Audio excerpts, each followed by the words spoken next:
Loss lingers in the spaces no one else can see, in its moments, in the silence between words. It's in its quiet instinct to reach for someone who is no longer there. I feel it in the absence of familiar laughter, in the empty space where a conversation would have unfolded, and for a while I let it sit beside me.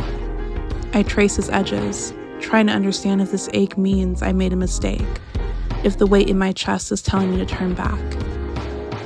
But not all pain is meant to be a signal to return. Some pain is just proof that I cared, that something once mattered enough to leave an imprint. I remind myself I didn't walk away out of anger. I didn't leave because I stopped loving. I left because I had to choose myself. And choosing myself does not make me cruel. It does not make me heartless. It does not make me a villain. It makes me someone who's still learning for the first time that I'm allowed to put my own well-being first.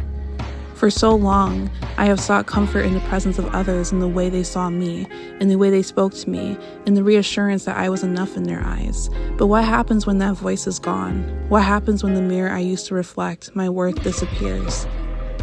I used to believe that love was something I could only find outside myself, that understanding only existed in the words someone else gave me.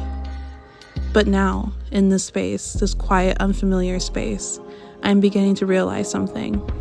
Maybe the comfort I've been searching for isn't meant to come from someone else. Maybe it's meant to come from me. So I start small. I sit with my thoughts instead of running from them. I wake up and ask myself how I feel and actually listen.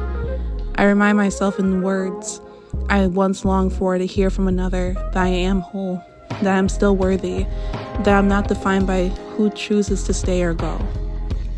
I create not to be seen, but I deserve to express what's inside of me.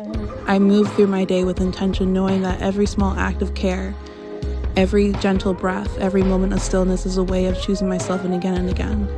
And slowly, the absence that once felt unbearable begins to feel like something else. Not a void, not a mistake, but space.